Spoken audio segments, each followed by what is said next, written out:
Ribet ya. Sekarang begini anak-anak, kalau ada soal divariasi, bentuknya seperti ini, bagaimana cara menyelesaikannya? Sama atau tidak dengan cara yang kemarin? Sama tidak? Kalau kita baca soal, ada nggak perbedaan data variabel yang diberikan di soal itu?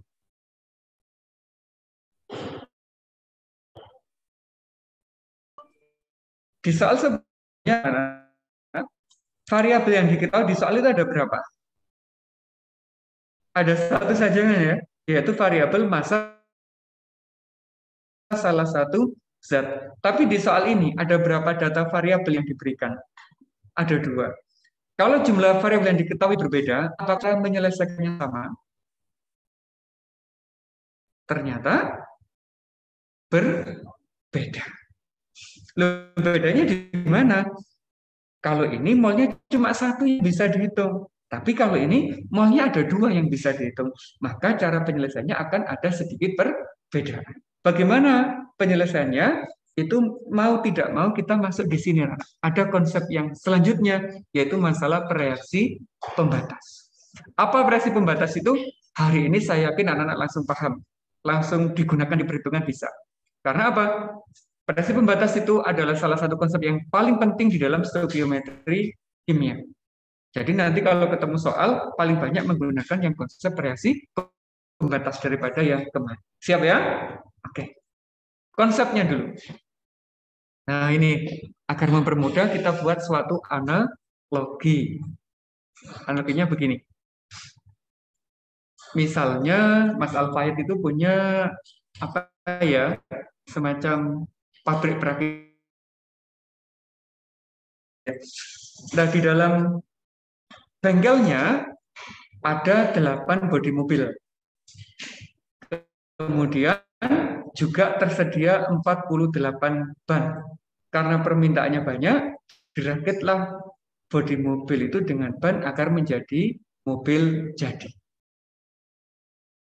Yang jadi pertanyaan, siapa bodi mobil atau ban yang membatasi produk mobil yang bisa terbentuk itu?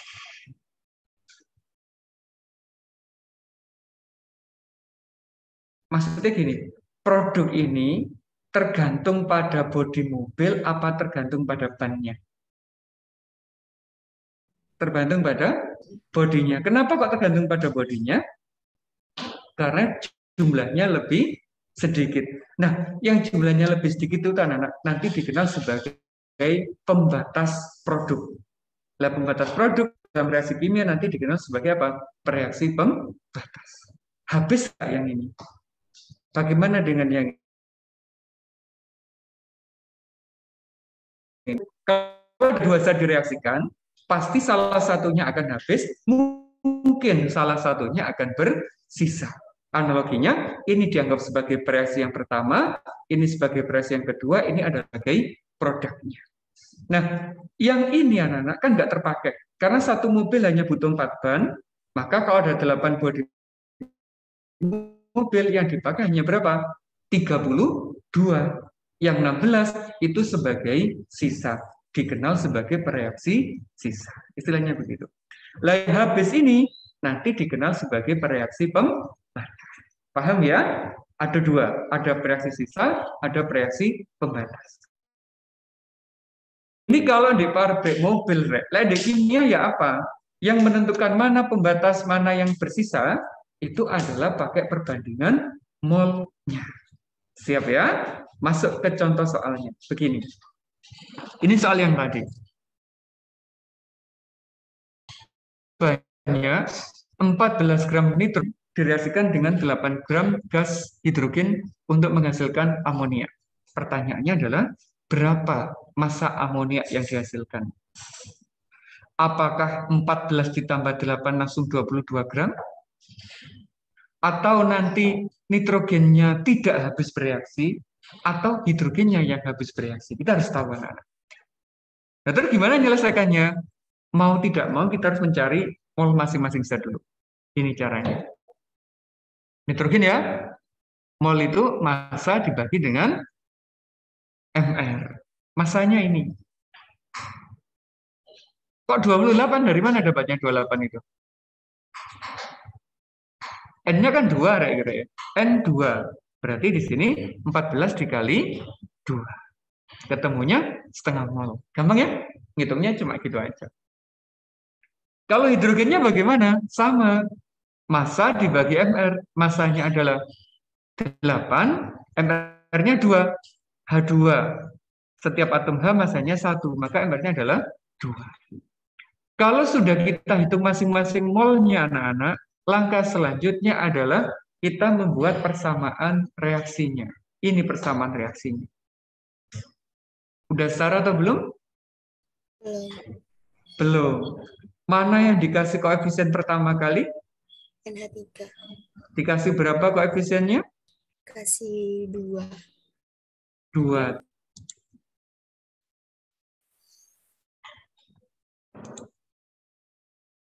Maaf ya, internetnya nggak stabil. Terus anak-anak, setelah kita membuat persamaan setaranya, nanti ada semacam template yang kita gunakan untuk menyelesaikan soal dengan konsep reaksi pembatas. Apa templatenya? Ini.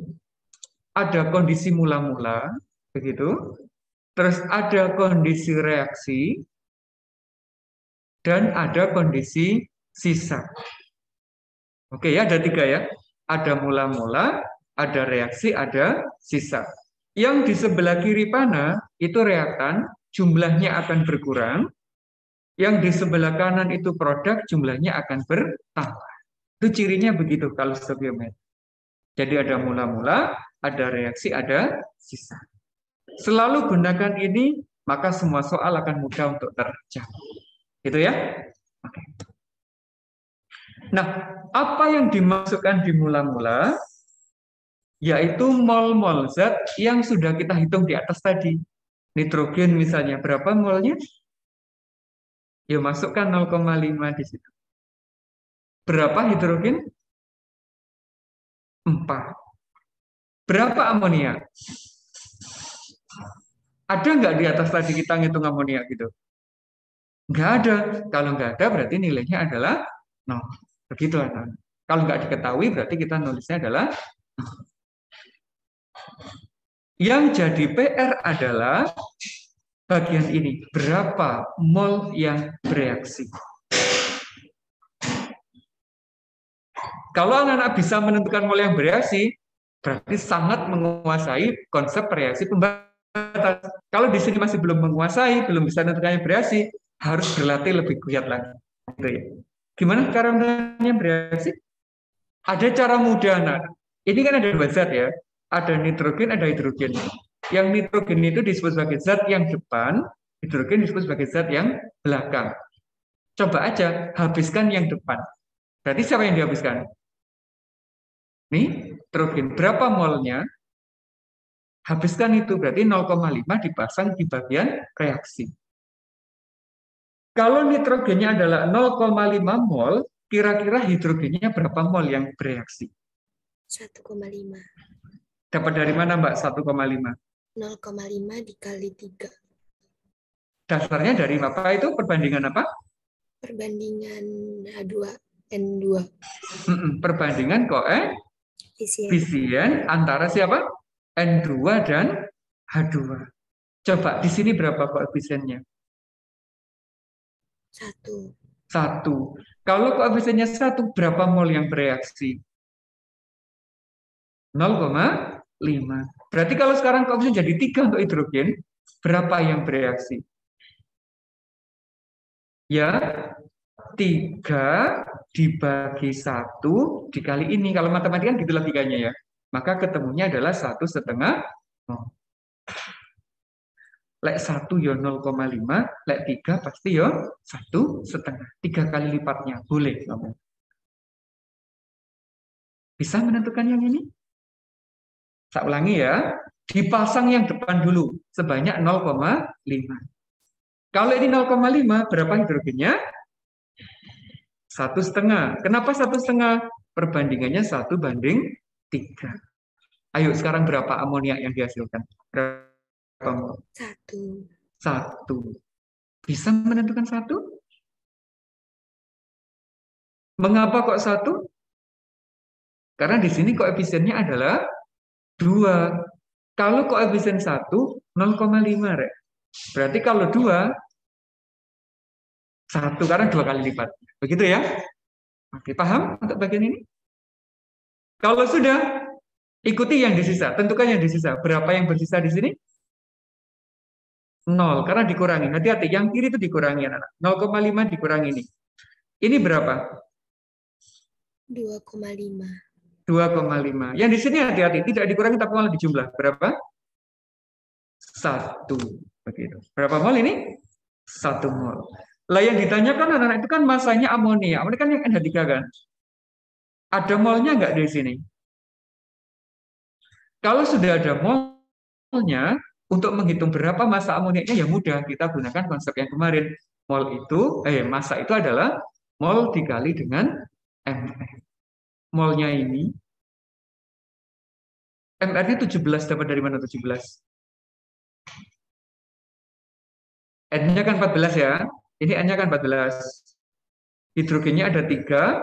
Setiap hidrogen nilainya adalah 1. Berarti 14 ditambah 3.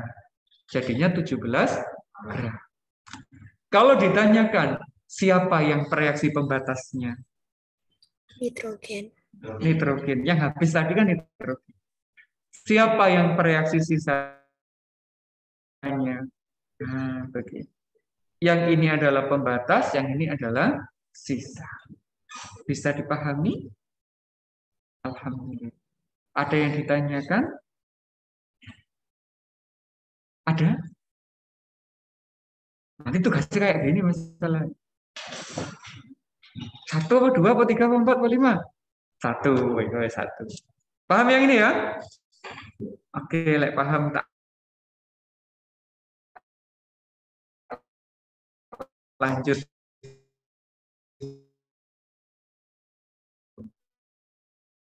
Contoh yang kedua. Sebanyak 6 gram gas hidrogen, pertanyaannya yang dihasilkan. Coba anak-anak langkahnya gimana menyelesaikannya?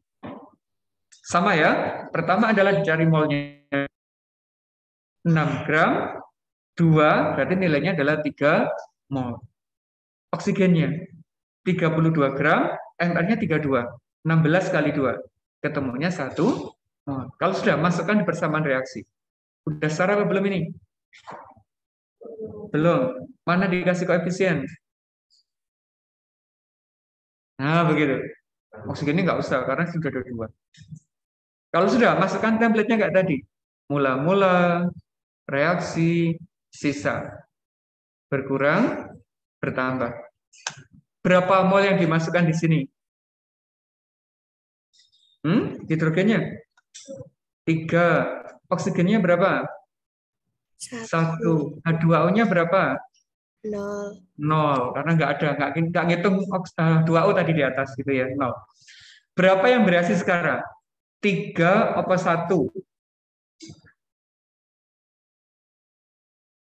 Nah, caranya tadi, habiskan yang depan dulu anak-anak. Yang depan punya berapa? 3. Yang depan kan 3 mol ya. Kalau ini 3 mol, oksigen yang bereaksi sekarang berapa mol? 1,5. 1,5. Kenapa kok 1,5? 2 banding 1. Perbandingannya kan begitu ya. Kalau koefisiennya 2, itu yang bereaksi 3 mol. Berarti kalau 1 ya separuhnya, 1,5 mol. Nah ini anak-anak, kalau dikurangi, ini habis. Yang ini bagaimana kalau dikurangi? Sisa 1 dikurangi 1,5? 0,5. Negatif atau positif? Negatif. Negatif. Kalau negatif, reaksinya nggak terjadi anak-anak. Karena nggak mungkin reaktan itu jumlahnya kurang.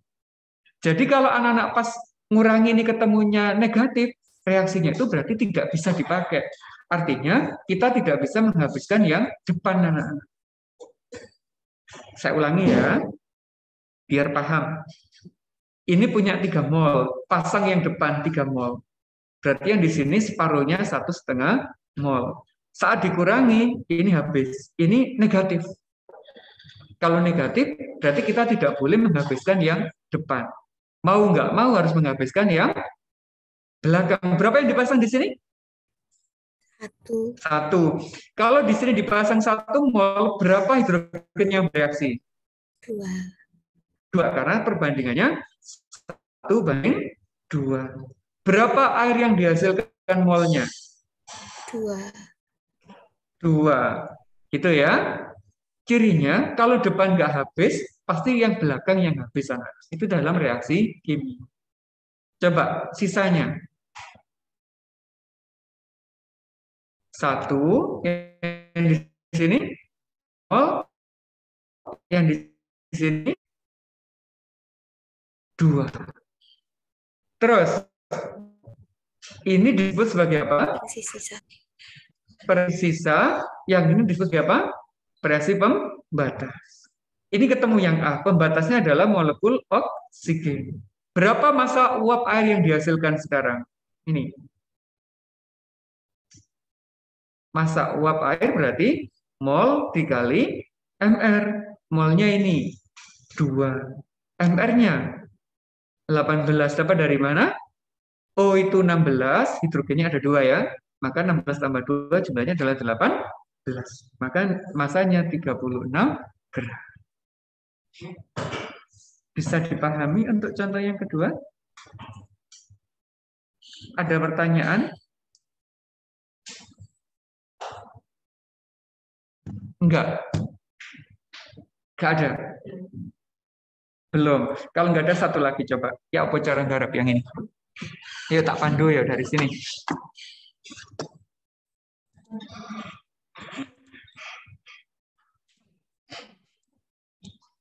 Apa yang dilakukan pertama kali, Rek? Mencari mol. Molnya siapa yang dihitung dulu? S.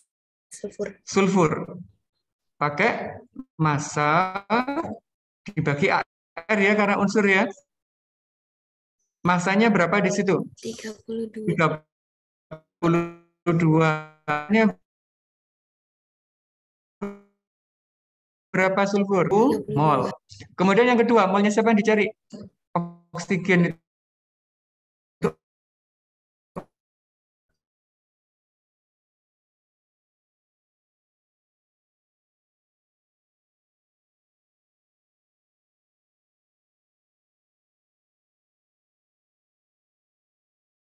Masanya berapa di situ? 16. MR-nya berapa oksigen? 32. Mol, ya setengah. Di situ bisa Nggak ngakses bisa. tulisan saya ya? Nggak bisa? Sekarang? Sekarang bisa. Oh, bisa. Berarti terpotong koneksinya ini. Kalau sudah, anak-anak, kita buat persamaan reaksinya. Ada sulfur, itu simbolnya S, ditambah dengan oksigen itu O2, membentuk apa ini? SO2. Apakah sudah setara? Sudah. Nah, kalau sudah kita buat kayak tadi, mula-mula, reaksi, sisa. Boleh pakai gini MRS ya? Atau pakai lengkap nggak apa-apa. Ini bertambah, ininya berkurang. Kita kasih titik-titik gini biar rata. Sulfur berapa mula-mulanya? 1. 1. Oksigennya berapa? 0,5. 0,5. Sekarang yang mau dihabiskan yang depan dulu apa yang belakang dulu? Yang Yang depan. Punya berapa yang depan? 1. Kalau ini 1 mol, oksigen yang diperlukan berapa mol? 0, Hah? iya. Berapa? Perbandingannya 1:1. Kalau ini 1 mol, berarti sini berapa mol? 1. 1 dikurangi 1, 0 ya. Setengah dikurangi 1, minus. Kalau minus boleh nggak dihabiskan yang depan? Enggak. Nggak boleh, berarti kita tidak mengizinkan dihabiskan yang depan. Berarti nggak boleh. Mau tidak mau menghabiskan yang mana? Belakang. Belakang. Berapa yang belakang di sini? 0,5. 0,5. Koefisiennya berapa nih? Berarti yang di sini berapa molnya? 0,5 juga. Nah, pinter. Berarti di sini berapa molnya? 0,5. Nah, begitu anak-anak. Kalau yang depan nggak habis, pasti yang belakang yang habis. Itu prinsip dari kimia itu begitu. Makanya mudah untuk diikuti.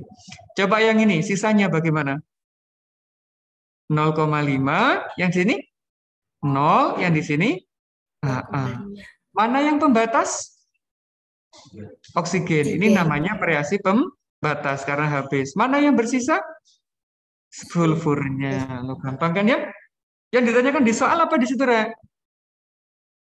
Ini berarti kita bisa menghitung masanya SO2. Pakai apa? Mol dikali MR. Molnya berapa? 0,5. MR-nya berapa MR-nya? Hitung di 60. sini ya. S-nya berapa S-nya? 32. Oksigennya ada 2. Setiap oksigen berapa? Berarti totalnya adalah 32 ditambah 32. Jadi 64. Maka di sini 64. Hasilnya berapa di sini? 32 dalam satuan gram. Nah, gitu kan apa? Iya tuh Mbak nih ya. Bisa? Bisa ya? Alhamdulillah. Apakah soalnya selalu massa begini, Rek? Nanti untuk menghitung mol? Tidak. Nanti yang diketahui tidak harus massa. Bisa jadi dalam bentuk volume larutan, dalam bentuk molaritas larutan. Jadi molnya itu banyak dicari untuk mencari molnya. Tidak harus dari massa. Bisa juga dari volume dan sebagainya. Begitu. Ada yang ditanyakan?